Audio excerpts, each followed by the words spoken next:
Boa tarde a todas e todos. Sejam muito bem-vindos a mais um webinar da nossa série de webinars da BVCap. Hoje nós trazemos um tema mais do que atual nesse momento, a reestruturação de empresas em tempos de crise. Temos aqui conosco Ricardo K., sócio fundador da RK Partners.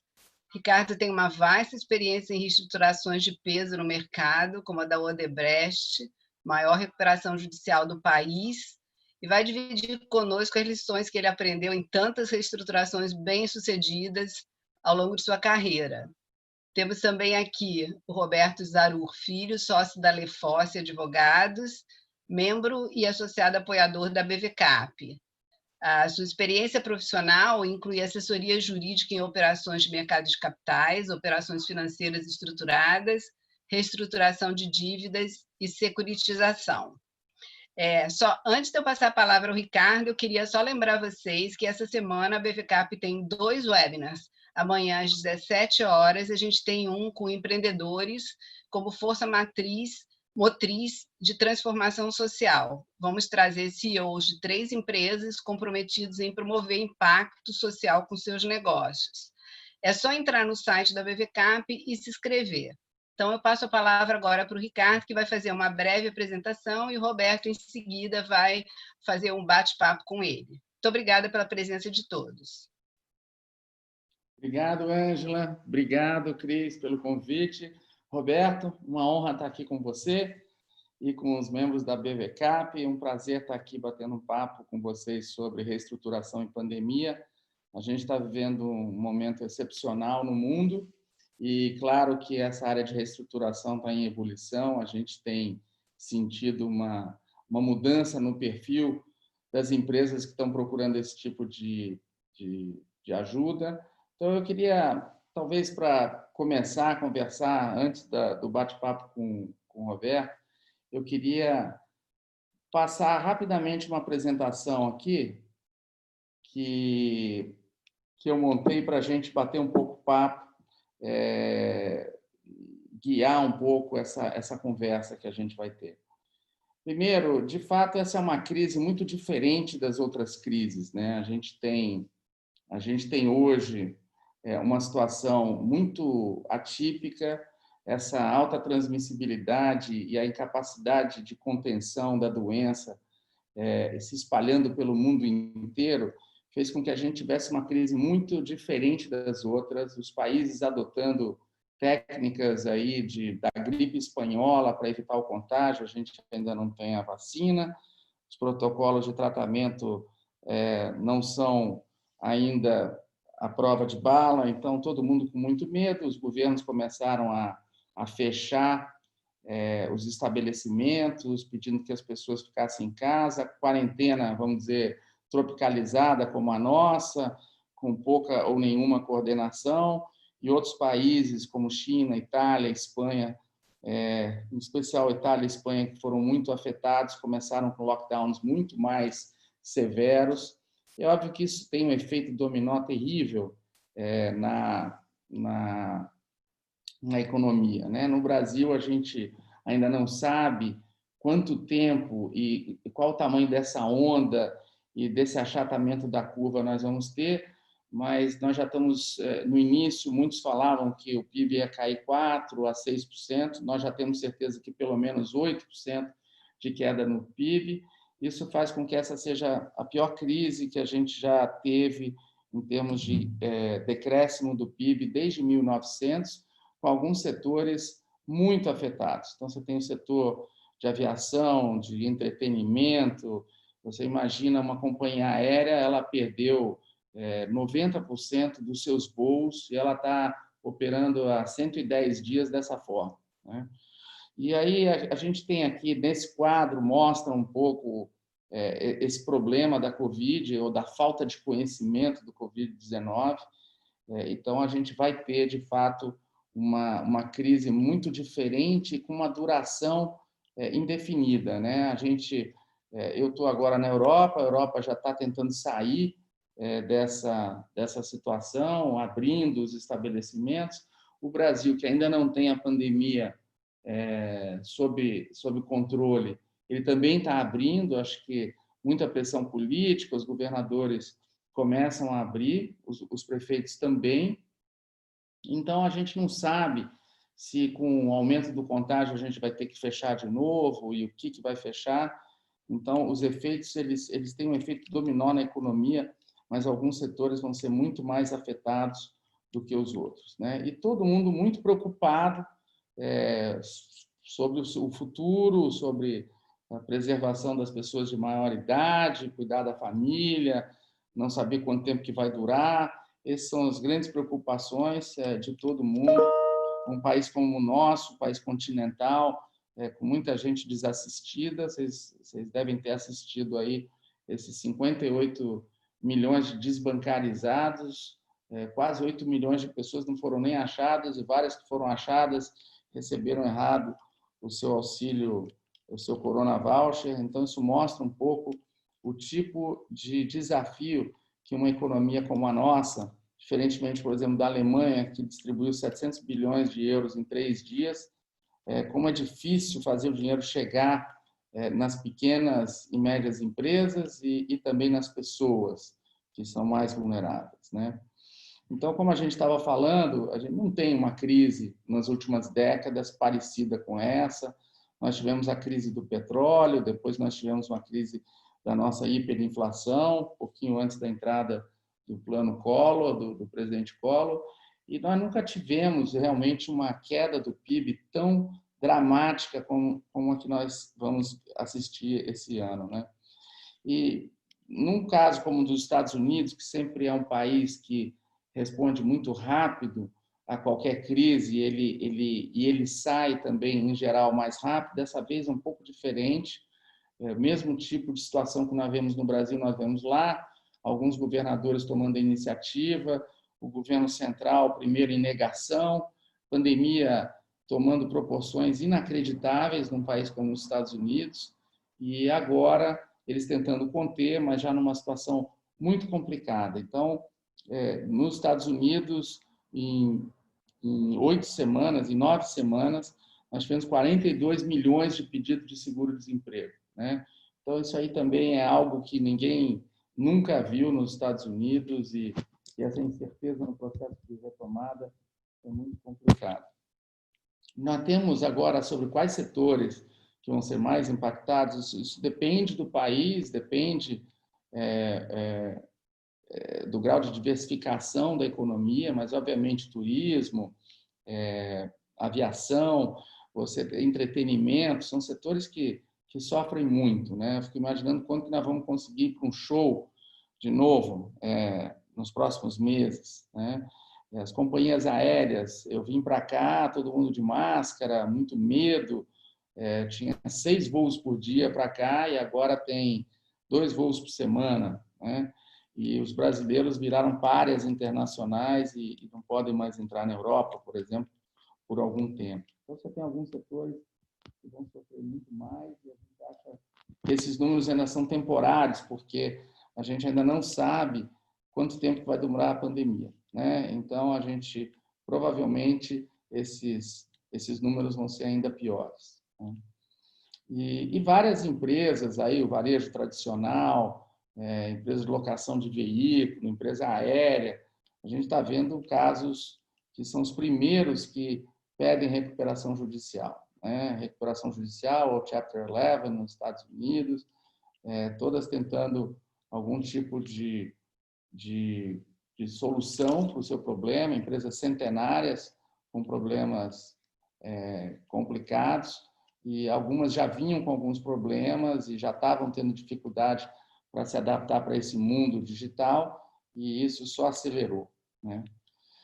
E aí, o que a gente acha que vai ser esse processo de retomada? E essa é uma pergunta muito difícil, né? A gente não tem certeza que tipo de curva que nós vamos ter, e, de fato, a gente tem essa curva em V, que seria uma recuperação rápida, voltando aos patamares anteriores, o que a gente assistiu, por exemplo, no Canadá, na crise da Lehman Brothers, ou uma curva em U, que demora mais e muda de patamar, como aconteceu nos Estados Unidos, ou uma curva em L, pior, como que a gente viu na época com a Grécia.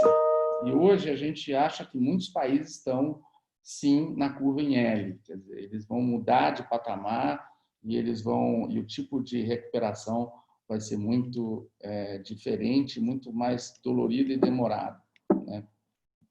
Então, isso quando a gente vê essa situação totalmente, vamos dizer, espera aí que eu estou tentando share aqui e não estou conseguindo continuar aqui na minha apresentação. Só um instantinho. Bom, então a gente conseguiu, nessas últimas semanas, ver que no Brasil houve um aumento enorme do número de pedidos especiais de liminares no judiciário, não necessariamente empresas querendo ir para recuperação judicial. Recuperação judicial é que nem hidroxicloroquina, né? É um remédio amargo, complicado, que não serve para tudo, deve ser boa para malária e para lúpus, não necessariamente para Covid. A mesma coisa para o problema da empresa, né? Se uma empresa perdeu 60%, 70% do seu faturamento, ela não melhorou com um stay period ou com um período longo assim de, vamos dizer, de moratória individual, né? E então a gente acha que no Brasil tem 15 milhões de pequenas e médias empresas, 20 e poucos milhões de estabelecimentos. Recuperação judicial sempre foi um instrumento caro que precisa do administrador judicial, que precisa de um assessor financeiro, que precisa dos advogados. Então é um processo caro, complicado, que ele está disponível para as médias e grandes empresas, não para as pequenas empresas, né? Então, quando um gestor ele investe numa empresa que está consolidando no mercado, tudo, ele fica se perguntando qual a resiliência que essa empresa vai ter para esse problema. Quanto tempo ela aguenta, o que pode acontecer, onde ela pode cortar custos, etc., né? Então, esse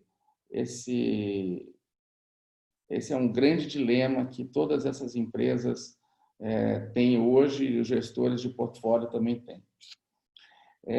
Bom, então, eu estou com um probleminha técnico aqui que eu não estou conseguindo passar a minha apresentação. Então, eu vou voltar e falar um pouquinho e aí a gente continua já na apresentação. Então, num Brasil que estava em retomada, com a Selic caindo, a Selic que chegou, estava há 3 anos a 14%, agora ela estava caindo e continuou caindo até chegar aos 2,25% que nós temos hoje. Há 3 anos atrás, uma empresa muito alavancada, que acreditou num país diferente e que achava que o Brasil ia crescer e que ela podia se endividar, esse é um país que, de fato, naquele momento, com uma taxa de juro tão alta, muitas empresas começaram a ter problema porque elas estavam muito alavancadas. Esse não é o problema que a gente tem hoje. O problema que a gente tem hoje é de uma natureza muito diferente. O problema hoje é quem que vai conseguir crédito, né? E só a grande empresa tem crédito no sistema bancário brasileiro, que é um sistema extremamente concentrado, com poucos players. Todo mundo com medo de ver para onde que vai essa pandemia, quanto tempo que vai demorar, quais as empresas que vão conseguir. Prontinho, agora já consegui voltar aqui na apresentação, vocês devem estar vendo ela aí de novo. Só um momentinho. Então, quando a gente tem uma situação, por exemplo, de quantas RJs a mais nós vamos ter aqui no Brasil? Acho que depende muito. A gente chegou a ter 1.400 RJs no ano passado, achávamos que esse ia ser um ano muito tranquilo, e agora a gente fez uma simulação, nós devemos ter pelo menos 2.700 RJs ao longo do ano. Mas houve uma mudança muito grande no tipo de ajuda que esses clientes estão pedindo. Isso tem muito a ver com qual que é o patamar de faturamento que você vai ter, que essas empresas vão voltar? Uma empresa, por exemplo, um restaurante, que ele, de uma hora para outra, ele teve que virar todo o faturamento dele para o delivery, que era antes 15% do faturamento, e com todo o esforço que ele fez, virou 50% do faturamento, 60% do faturamento, isso não foi suficiente para ele manter os patamares de rentabilidade anteriores. Muitos desses restaurantes pararam, né? Então, quando a gente vê esse padrão de consumo que a gente vê, por exemplo, na China, né, com todos os problemas dos dados da China, você nota que no pico da pandemia, em torno de 40% da atividade econômica, e pós-pico ficou ainda assim abaixo do patamar de consumo anterior ao Covid, né? Então, esse é o que a gente vai ver aqui no Brasil, por exemplo. E qual que é o grau de apoio que as economias estão dando? É óbvio que países desenvolvidos com muito dinheiro agiram rápido e deram muito dinheiro, e o Brasil não é tão pouco, né? Mas ele, de fato, tem tentado fazer, tanto em estímulo fiscal quanto nesse quantitative easing, ele está tentando fazer o dinheiro chegar. Por exemplo, o BNDES não conseguiu ainda nem 15% dos 50 bilhões de reais que foram determinados para a pequena e média empresa conseguiram chegar na pequena e média empresa. A pequena e média empresa não tem garantia para dar, ela não consegue preencher o credit score mínimo para conseguir o crédito. Então, de fato, vai ser muito difícil a gente dar essa capilaridade, essa irrigação para essas em diferentes graus, mas principalmente para os menores, eles terem acesso a essas coisas. E o Brasil ainda não conseguiu implementar, mas ele já falou de todos esses estímulos que ele está fazendo, algo em torno de 11% do PIB, que não é pouco, claro que não chega aos 44% do PIB que a Itália deu, ou 32% do PIB dos Estados Unidos, ou 27% do PIB do Japão, mas mesmo assim é um valor significativo para um país com os problemas que a gente tem, né? E qual que vai ser o legado que a gente enxerga aí nessa crise? Bom, primeiro, esse pushback na globalização, porque haverá sim uma onda nova de protecionismo, nós já estamos vendo esse conflito também. Produto brasileiro pode ser rotulado como produto contaminado, o brasileiro já é visto como contaminado. A Europa fechando fronteiras dentro da própria Europa, então entre os 28 países, vários países não abriram as fronteiras, haverá uma nova flexibilização a partir de 1º de julho, mas aí a gente já vê que essa questão de geopolítica é muito sensível agora. Os Estados Unidos, quando começou a pandemia, descobriu que 92% do equipamento de proteção individual vinha ou da Índia ou da China. Então, isso tudo faz eles repensarem essa geopolítica e que tipo de segurança eles devem ter. A questão do comportamento humano, a gente já vê que home office, acho que a gente acelerou, todo mundo dizia, não, esse negócio de videoconferência não funciona, precisamos de reunião presencial. Nós conseguimos aprovar, dia 22 de abril, uma Assembleia Geral de Credores com mais de uma centena de credores diferentes, entre bancos, fornecedores, credores de todos os tamanhos e todos os tipos. Fizemos através de uma Assembleia Geral de Credores virtual. Foi a primeira do Brasil e foi a maior do Brasil. E agora várias outras já aconteceram. A gente fez da Ativos também, que é o braço sucrocoleiro do Grupo Odebrecht. Então, esse é um novo paradigma que está sendo quebrado. E essa aceleração, eu acho que ela não volta. Volta parcialmente, acho que todo mundo está querendo ir para o escritório, mas eu acho que, por exemplo, o novo paradigma da educação, as plataformas digitais, as crianças tendo aula por Zoom, muito interessante como isso mudou, e, obviamente, a preocupação com higiene e proteção em hotéis, em aluguel de carro, nas lojas, no supermercado. Esse novo normal também tem uma dinâmica diferente nas indústrias, com a ruptura das cadeias de suprimento, um novo patamar de demanda em vários desses setores, né? Tecnologia, acho que a aceleração brutal da digitalização e dessa onda de biotech e onda de não colocar a mão nas coisas, né? A gente chega agora aqui na Europa, não tem mais cardápio, você tem um QR Code que você lê em cima da mesa, qualquer tipo de restaurante, eles estão funcionando, mas você não lê mais o cardápio, não pega mais no cardápio, né? Regulação, a gente vai ter novas barreiras sanitárias, leis de privacidade, para você saber se o indivíduo está quarentenado, fazer o contact tracing, coisa que no Brasil a gente não fez, mas que vários países na Ásia e na Europa fizeram, né? E na parte da macroeconomia, não se sabe o tamanho desse buraco, qual que é o novo grau de endividamento público. Pega um país como a Itália, que já vinha tendo um problema do déficit público deles, imagina agora dando 42% do seu PIB em estímulo para a economia, né? E, obviamente, esse fenômeno de taxa de juros negativo. O Brasil hoje, com taxa de juros de 2,25, uma renegociação de dívida hoje cara, que se consiga 135% de CDI, é 3% ao ano, né? Então, muita coisa mudou realmente em poucos meses, né? E o que a gente acha que os empresários têm que fazer nesse momento? Eu acho que, por incrível que pareça, mesmo a crise sendo muito diferente, algumas coisas não mudam, né? Primeiro é tomar as decisões bem rápido, né? E isso seria, vamos preservar o caixa e priorizar os investimentos. Você não sabe quando seu patamar de faturamento vai voltar, então é melhor preservar caixa, cortar custo, pegar todas as linhas de crédito se tiver acesso, porque você não sabe também se elas vão estar disponíveis, né?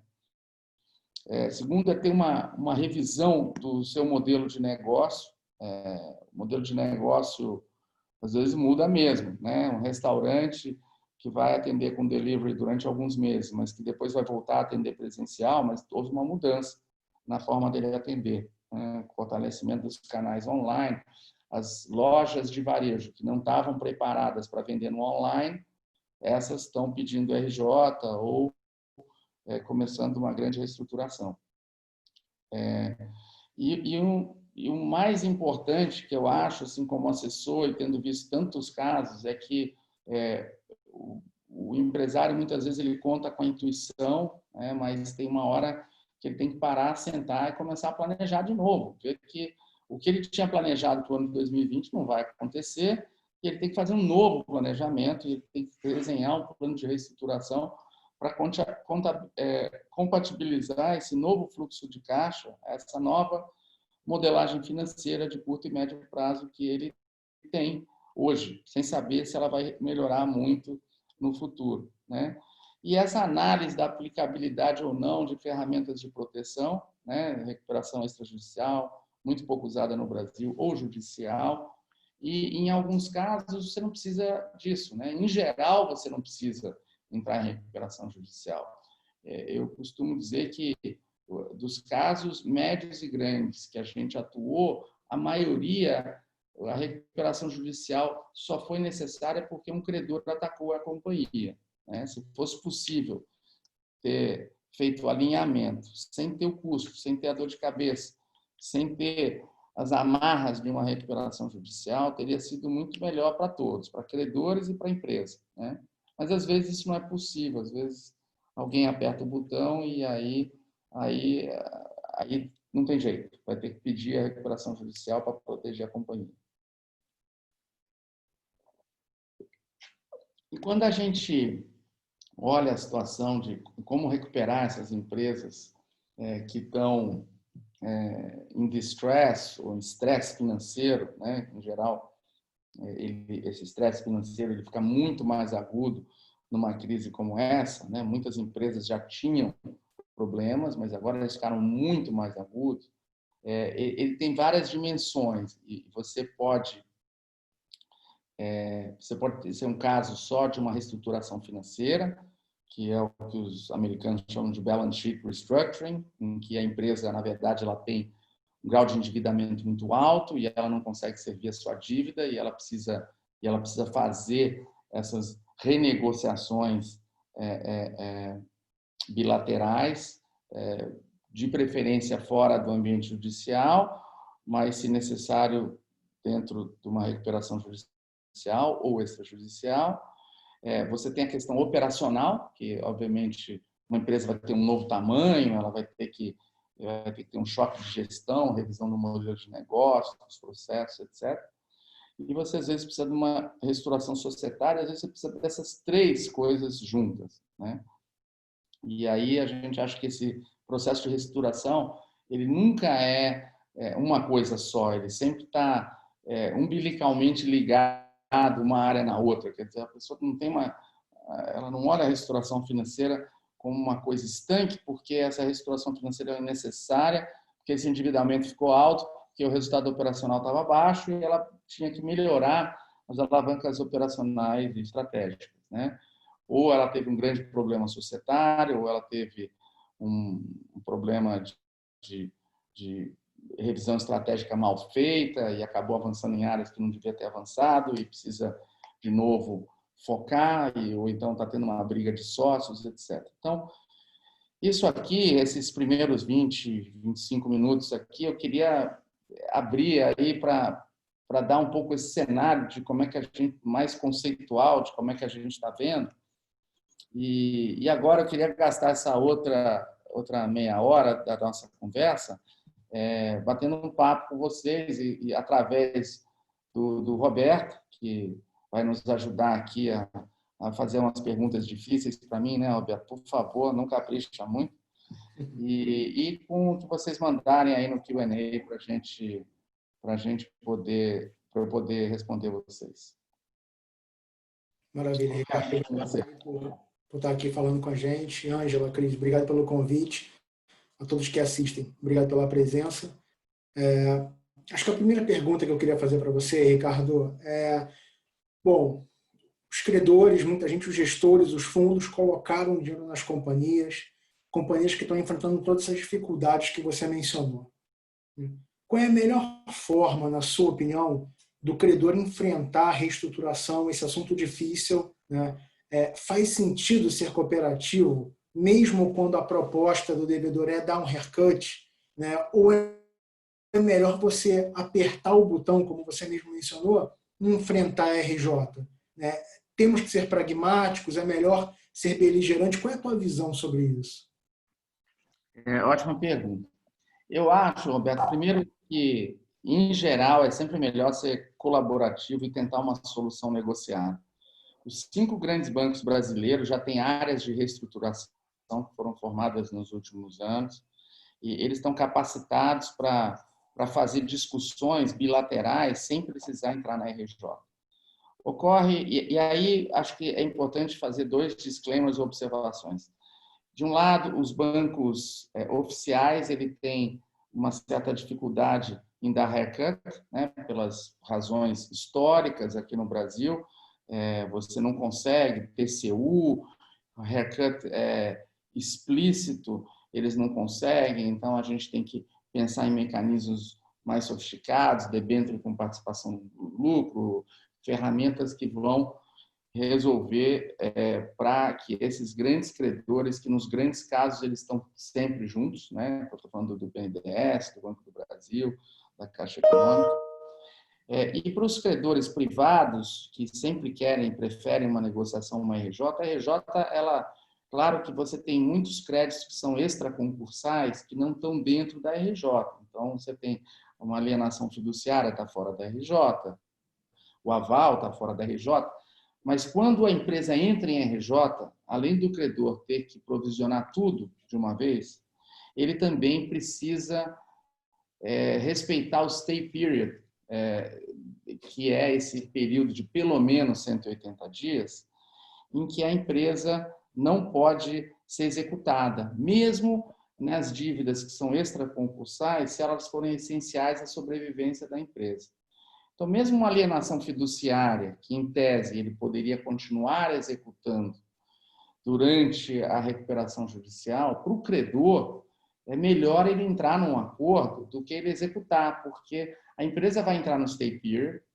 Se for uma reestruturação complexa, vamos pegar o exemplo da Oi, por exemplo, que demorou 27 meses. Durante esses 27 meses, um credor que tinha um crédito extraconcursal, que em tese não ia ser reestruturado, não recebeu nada. Então, eu sempre acho que o melhor é uma solução negociada do que entrar em RJ. RJ, você tem que contratar os advogados que vão ter que assessorar, você tem que contratar o administrador judicial, você não sabe nem quanto vai custar, porque isso é arbitrado pelo juiz. Claro que a empresa ela pode questionar, se achar que o valor é muito alto, mas tem uma burocracia muito grande no processo do administrador judicial. Para você vender qualquer ativo, você precisa da autorização do juiz. Então, tudo tende a ser mais lento, mais complexo e mais caro. Mas, às vezes, não tem jeito. Às vezes, um credor, ele vai para o que você falou, ele aperta o botão. Vamos pegar o caso da Galvão Engenharia. É uma empresa que estava manchada ou contaminada pela Lava Jato. Esse é um caso público, muitas empresas de infraestrutura tiveram essa situação. E eles não queriam e tinham avançado muito em negociações bilaterais com todos os credores importantes, e um banco um pouco menor desgarrou do grupo e começou a executar. No que ele começou a executar, a empresa foi lá e apertou o botão da RJ. Então, ela não queria ir para a RJ foi muito pior para os credores, mas é o que, na prática, a gente acaba vendo acontecer. E com essa crise do Covid, você notou alguma mudança no comportamento dos players de reestruturação? Quer dizer, credores e devedores, você enxerga aí alguma diferença na forma de atuação dessas partes agora, no meio dessa confusão, dessa pandemia? É interessante também. Eu vou dar um exemplo para você, pré-pandemia, um exemplo muito grande e interessante, que também virou um case, uma empresa aberta, complicada, que nós fizemos o trabalho, que é a PDG. A PDG é a maior empresa brasileira de real estate residencial, chegou a ter 532 canteiros de obras simultâneos. Imagina isso, quantidade de SPS, patrimônio de afetação, são centenas, tudo muito complicado, quase 30 mil credores. Aí você tinha desde o grande banco até os pequenos investidores que compraram um apartamento na planta e o apartamento não ficou pronto e a empresa colapsou. Então, é um caso super complicado e a nossa discussão em RJ, e tinha um bom pedaço dos créditos que estava dentro da RJ e um bom pedaço que estava fora, foi explicar para o credor que no mecanismo de cash sweep, para ele receber o crédito dele, ele não poderia asfixiar a empresa até o momento que ela ia quebrar e ela não ia conseguir mais vender nenhum desses ativos. Então, a empresa ainda tinha bilhões de ativos, um land bank fabuloso, um monte de unidade pronta ou pré-pronta para vender, mas tudo que ela vendia ia direto para o cash sweep dos bancos. Então, a gente fez um grande acordo em que os bancos, os credores, eles aceitaram que um pedaço das vendas ficasse para a própria PDG, para que ela pudesse administrar a venda organizada desses ativos. Então, esse é um exemplo.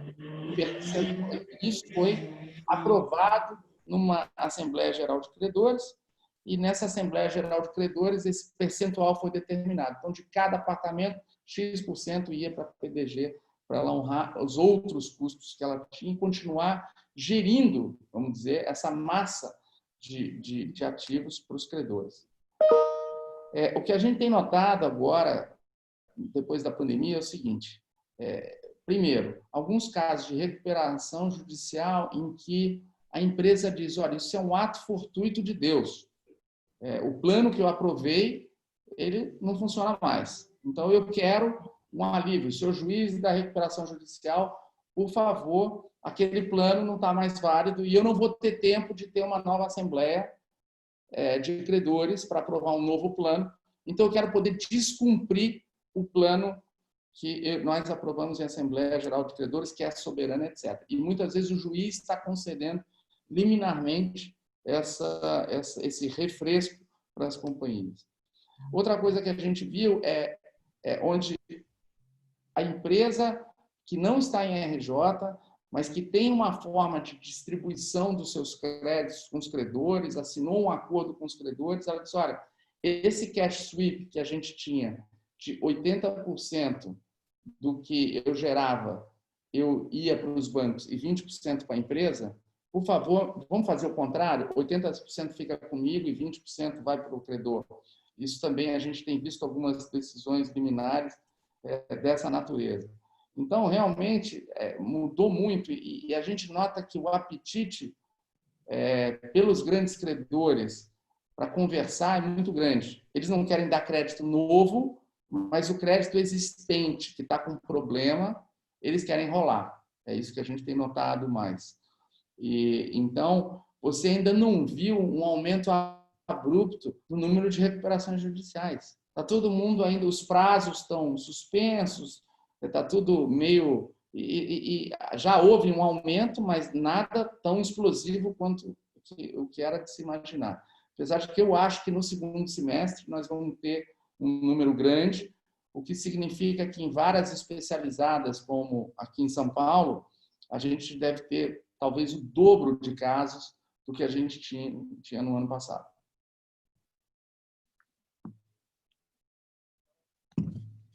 Deixa eu tirar mais uma dúvida aqui com você.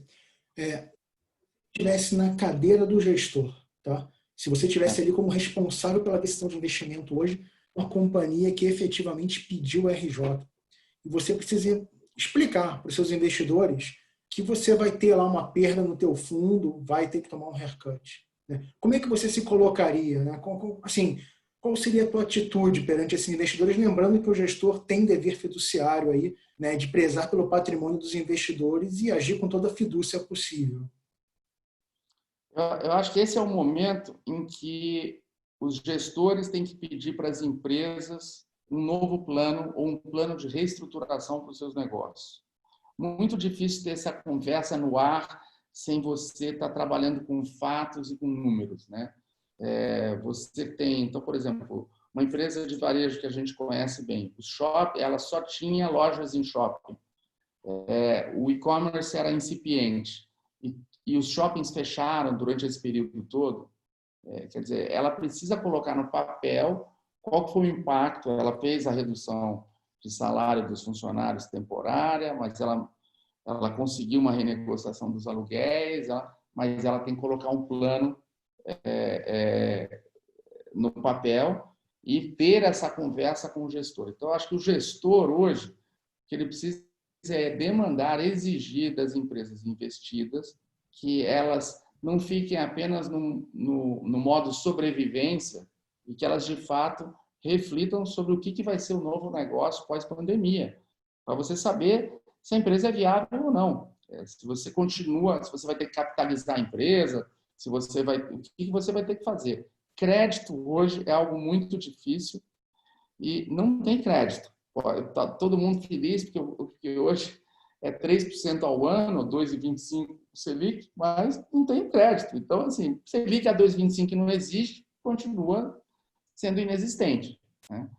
Então, eu acho que os gestores, eu acho que eles têm que ter... Esse é o momento que eles vão ver quão resilientes são esses negócios que eles entraram, né? Então, por exemplo, agribusiness, com a exceção, provavelmente, do setor sucroalcooleiro, que continua indo muito mal e ainda pior pelos problemas do petróleo, e é um setor que a gente milita há muito tempo, mas para outros setores, a agribusiness está bombando, está indo super bem. As pessoas, a cadeia de alimentos está indo bem, você tem problemas de Covid em algumas fábricas, isso está sendo bem administrado, mas você não tem um problema generalizado, você não tem problema de desabastecimento, os supermercados estão funcionando. No início, houve até um aumento do consumo, porque as pessoas com medo estocaram. Então, você tem alguns setores que, na verdade, não estão sofrendo tanto com a Covid. E você tem outros setores que estão sofrendo muito, o setor de turismo, o setor de shows, entretenimento, de esportes, de empresa, companhia aérea. Bom, esses são setores que estão nos jornais todos os dias e que realmente vão sofrer muito. Então, depende do que você tem no seu portfólio, né? Eu acho que você tem que separar, assim, bom, essas aqui não tem nenhum problema, não vou nem gastar tempo aqui, mas as que têm problema, eu quero um plano de reestruturação. Aí pode contratar uma empresa como a nossa, né? E ainda advogados bons como vocês. Mas o que não falta é empresa boa para assessorar os clientes nesse momento, né?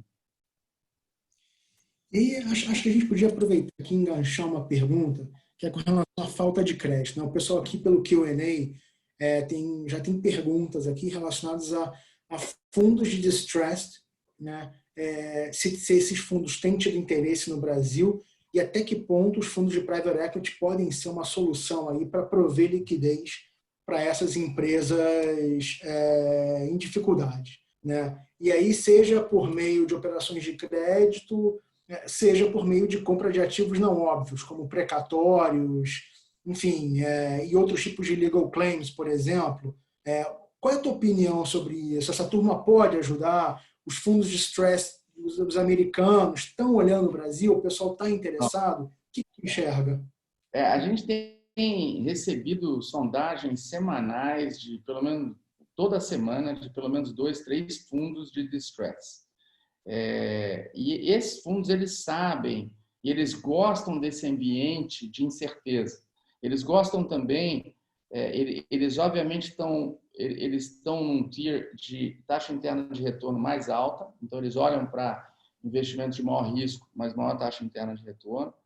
E eles sabem que o vintage dessas empresas que eles vão investir no próximo ano é um vintage vencedor. Ou seja, pega o caso do Brasil. A desvalorização cambial derrubou os preços em dólar e em euro 40%. Fora isso, todas as empresas perderam valor. Então, hoje, para o investidor internacional que olha para um país que tem a escala que o Brasil tem, que tem a economia diversificada que nós temos, ele vê e diz, bom, esse é um país que vai voltar. Em algum momento isso vai voltar. E aí ele vai investir em empresas que hoje estão valendo 20% do que elas valiam em janeiro. Mas certamente daqui a um ano, mesmo que você não volte para o patamar de 100% do que você tinha, muitas dessas empresas elas estão só com o efeito dominó e o efeito manada de contaminação. Mas, na prática, elas não estão numa situação fundamental tão ruim.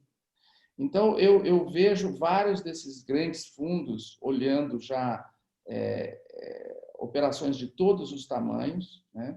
Eu acho que a gente viu esses fundos, a primeira incursão deles no Brasil foi na Lava Jato. Eles não conseguiram entrar por vários motivos, seja porque eles acharam que o Brasil, esse lamaçal da Lava Jato, como é que funciona o Ministério Público, se o cara assina um acordo de leniência, ele realmente ele deixou de ser inidôneo, vai continuar a ter um backlog de contratos para ele poder. Então, infraestrutura é um negócio complicado para esses grandes fundos de distress, e você acabou vendo eles ciscarem muito e não comprarem nada. E o que você vê agora é eles vindo de novo. Os mesmos fundos que olharam várias dessas empresas e não compraram, agora eles estão olhando e estão olhando com bastante apetite alguns setores muito específicos que não foram tão prejudicados do ponto de vista dos seus pilares fundamentais, mas que as empresas estão valendo 15%, 20% do valor que elas tinham no início do ano. Eu acho que vai ter muito, e esse é um dinheiro, em geral, o fundo de distress, ele tem poder discricionário para investir tanto em dívida quanto em private equity. E muitas dessas estruturas que você pode bolar em algumas dessas empresas, elas podem começar como uma dívida conversível e depois elas ganham um equity kicker, ou na conversão você acaba ganhando muito mais do que o empréstimo rescue money que a gente fala, né? E aí, talvez, sem querer deixar a minha resposta muito longa, o Brasil, pelas características da nossa lei de RJ, que tem 15 anos, o deep financing ele é muito limitado no Brasil. Muito diferente dos Estados Unidos, onde o debtor in possession financing é um negócio estabelecido, há uma procura e uma competição muito grande para ver quem coloca o dinheiro nessas empresas em dificuldade, principalmente porque eles sabem que a prioridade máxima é desse dinheiro novo que ajudou a salvar a companhia, né? E no Brasil, o credor tem dificuldade de compartilhar garantia, first lien, second lien, tudo é meio complicado, né? O cara diz, não, eu tenho alienação fiduciária, então não vou abrir mão do que eu tenho para um cara novo entrar, mas o cara está salvando a empresa, né? Então ele tem que ter uma prioridade diferente. Aí no Brasil você tem o fisco, também o fisco em todos os outros países ele é reestruturado como outro crédito qualquer, né? Aqui no Brasil, se você tem um haircut, você tem que pagar imposto em cima do haircut, e o fisco ele não é reestruturado, então você tem que rezar para ter um novo refis, um novo PAS, e o trabalhista está na frente também. Então, o Brasil não tem tido, a gente fez alguns casos muito específicos, mas não tem tido muito deep finance. Mas para o caso de uma empresa, vamos dizer assim, um fundo de private equity que quer comprar uma empresa sem o risco sucessório, ele quer fazer isso através de uma UPI, uma subsidiária, por exemplo, de uma empresa que está em recuperação judicial, o melhor para ele é ele entrar com uma dívida, ver como é que essa empresa está andando, depois converter essa dívida em capital a um preço adequado. E aí sim ele vai garantir uma taxa de retorno mínima com a dívida e uma taxa de retorno ainda maior se aquele investimento der certo, e aí sim ele corre o risco do equity, né? Eu acho que isso aí é muito interessante essa sua pergunta, porque eu acho que vai haver uma movimentação grande desses fundos. Tem mais uma pergunta aqui que o pessoal mandou no Q&A. Além do contexto da crise, o que você enxerga de oportunidade a ser aí, que vai surgir com essa crise do Covid e o que vem pós-Covid? Vocês estão enxergando alguma oportunidade? Assim, como é que vocês veem o cenário? Bom, eu acho que a grande oportunidade é que o preço, o Brasil, esse efeito que tem, quando você olha mundialmente, você vê que países como o Brasil, com essa globalização, eles sofrem muito quando tem uma crise como essa. Então, eu acho que a grande oportunidade é que o preço das empresas ficou muito atraente, na minha opinião. Empresas fechadas. Então, você não precisa, ligado ao que a gente estava falando agora há pouco, muitas dessas empresas elas têm um valor intrínseco ainda muito bom e uma geração de caixa muito razoável que vai continuar a ser boa. Então, eu acho que a gente está, num caso até que você está junto, né, Alberto? O caso da Ativus, que também é público, é um caso espetacular, grande, segunda maior empresa de açúcar e álcool do Brasil, e ela tinha uma dívida impagável. Os credores fizeram uma assembleia, diminuíram dramaticamente a dívida. Essa é uma empresa que o preço dela por tonelada de cana que ela moe está muito baixo. E isso é um setor que está machucado, que está passando por 5 ou 6 anos de crise, etc.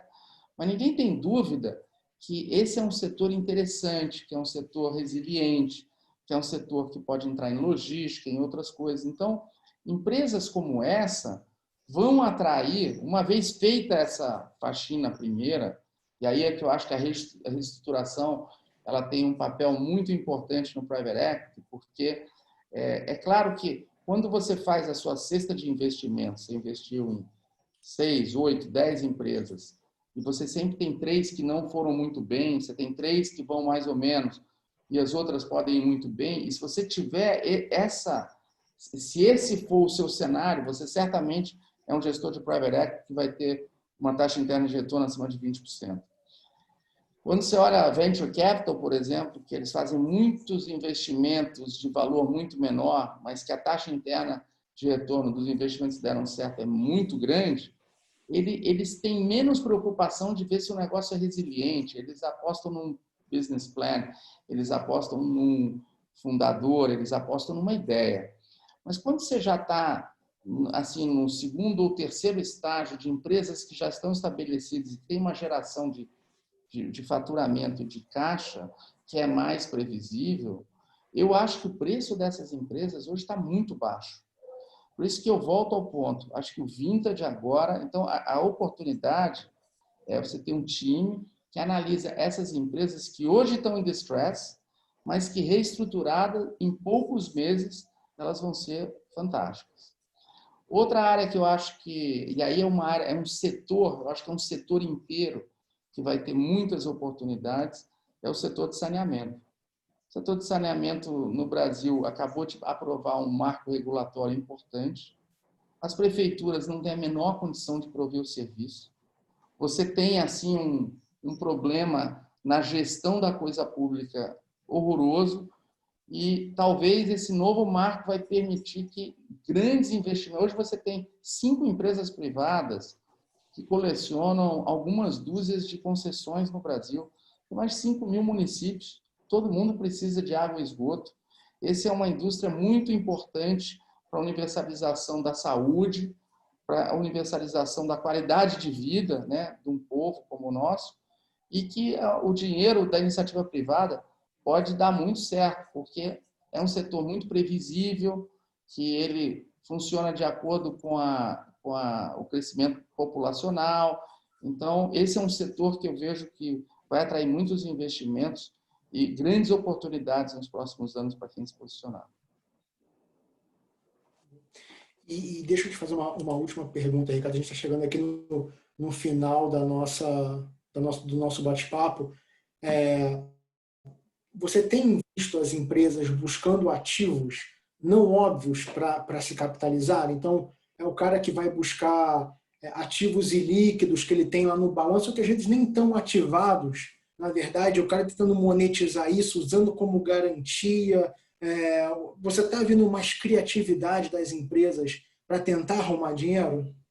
Ótima pergunta. Isso a gente tem visto muito. Esses casos que a gente entra, eu sempre brinco que o grau de criticidade que a gente tem, eu me lembro quando a gente entrou no Ike, ele ligou um dia 11 horas da noite e o cara do helicóptero disse que não ia mais voar para a plataforma de petróleo. Então você tinha 80 homens a 85 quilômetros da costa, com mantimentos para 3 dias, e o cara do helicóptero, que não estava sendo pago há 2 meses, ele disse que não ia mais voar.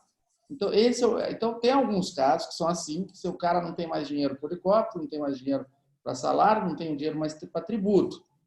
Tem alguns casos que são menos críticos, mas o que eu noto é que com esse emaranhado brasileiro jurídico, tributário, as empresas não estão treinadas e não sabem fazer esse pente fino de coisas que elas têm ou não dentro da empresa, dentro ou fora do balanço, que elas poderiam monetizar.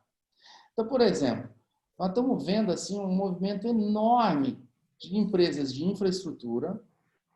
Nós trabalhamos com várias delas da Lava Jato, do início da Lava Jato para cá, que vendem claims que elas têm em obras que elas já fizeram e que houve uma discussão jurídica que está numa arbitragem ou não, e que ela precisa entender qual que é o valor daquele claim. Aquele claim é dinheiro. E ela está lá sentada, às vezes, em bilhões de claims, que mesmo valendo um percentual sobre o seu valor de face, quando materializado, transitado em julgado, depois da decisão do STJ e dos recursos ao Supremo daqui a 10 anos, mas tem um valor. E tem alguns que estão muito mais avançados, que você sabe que o trânsito em julgado vai vir daqui a 1 ou 2 anos, mas que a empresa ia se beneficiar muito daquele dinheiro. Então, às vezes, você vê operações assim, a empresa tem um claim de 4 bilhões contra um Estado ou contra uma estatal, está indo muito bem a discussão, a arbitragem, etc. E aí eles, olha, me dá 10% desses 4 bi, que esses 400 milhões vão fazer falta, e a gente faz uma estrutura de earn-out, que dependendo do momento em que você receber, você me compra esse direito, no momento que você me receber, você me paga. Então, isso a gente está vendo adoidado.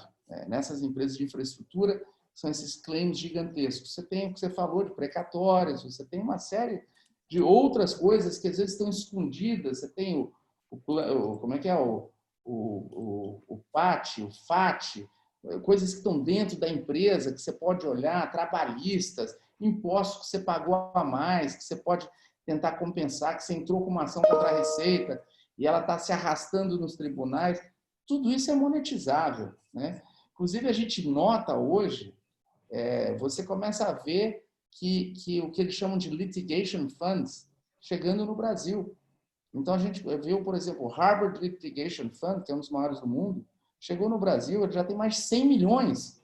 Ele comprou de créditos aqui no Brasil e que ele banca a empresa para litigar. E aí ele faz um revenue sharing do que vai acontecer com esse litígio. Então, são coisas que, às vezes, a empresa já passou, já tem muito tempo, era uma outra administração, e eles não estão prestando atenção para aquilo, e aquilo tem muito valor. Bom, pessoal, acho que não temos mais perguntas aqui no nosso Q&A. Acho que, Ricardo, eu queria te agradecer muito, acho que o bate-papo foi ótimo, a gente também já está aqui chegando no nosso limite de tempo. Acho que foi muito bom. Queria te agradecer muito aí pelas palavras. Não sei se você quer concluir com alguma coisa ou... Não, eu quero agradecer também, parabéns aí para a BVCap por estar fazendo eventos desse tipo. Acho que na pandemia todo mundo tem que estar pronto para reagir rápido e se preparar, porque a gente não sabe quanto tempo ela vai durar e nem com que grau de dificuldade. Roberto, obrigado pelas perguntas, por você estar aqui. Eu sei que você é um cara super ocupado. Obrigado por ter estado aqui comigo. Ângela e Cris também. Obrigada, super agradecemos a vocês, foi excelente. Obrigada aí pela participação de todos também. Muito obrigada e até a próxima oportunidade. Amanhã, então, lembrando que temos um outro webinar, então é só acompanhar pela página da BVCap. Valeu, gente. Obrigada. Tchau, pessoal. Obrigado, pessoal. Obrigado, Tchau, BVCap. Tchau, tchau. Tchau, tchau, Ricardo.